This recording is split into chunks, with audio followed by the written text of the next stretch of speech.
Hi, and welcome to this new tutorial. In this video, we're going to see how to use the measurement commands inside 3D utilities. We're going to start with angles, distances, and slope. We select 2 points, and we get the slope between them, the plane distance, the incline distance. You also get the angles, of course, and in this drawing right here, you get the representation of the information that you got. Now we're going to talk about how it's possible to obtain areas and surfaces inside 3D utilities. You can either do it by using layer groups. So simply put, you can right-click over any subfolder and create a report. Like in this case, I'll create a report by groups. I'm going OK, specify a name for the file. I'm going to save it, and as you can see, you obtain an Excel-ready file with the planar and sloped areas of every single layer contained in the subfolder. Now back to AutoCAD, there's a faster way of calculating the area, and that's by using area calculation. You select the entities that you want to calculate the area, and you'll have it directly on inside AutoCAD, both slope and planar. So let's go on, and now we're going to see how it's possible to calculate volumes inside 3D utilities by using the command volume calculation by intersection. So as you can see, the same model that I've used before, I've moved it onto a new file, and I moved everything onto 2 different layers because this command works with only 2 layers. So one is the current state, and I can actually delete some vertices that some faces that I actually don't need for my calculation, just like this. Okay, and the other one, the blue one, is basically the project area where we want to do the parking. So once we have this, simply go on volume calculation, select a triangle of the state of fact or current state, which is the gray one. Select the triangle of the project, which is the blue one, and it will ask you if you want to break triangles along intersection zones. This will modify the original file, but the result will be, of course, more accurate.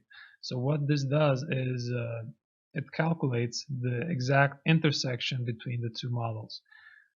We're going to do 2 examples. The first time we'll say no, and it will be faster. You'll be prompted with this window where you can decide the format of the output. In this case, an A4 is enough.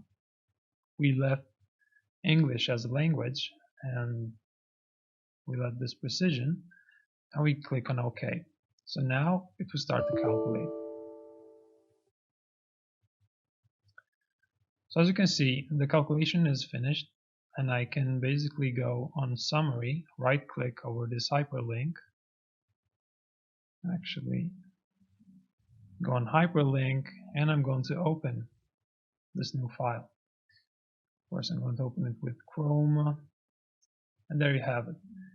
You actually have the volumes of cut and fill. And remember these numbers because actually you'll see that they will change the next time we have the calculation. You have the project surfaces, so this is yet another way of having surfaces, plane and incline, both for project and state of fact, of course.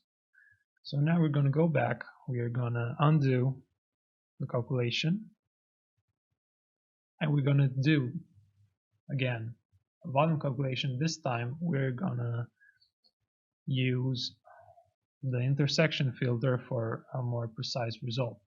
So I'll go on volume calculation again.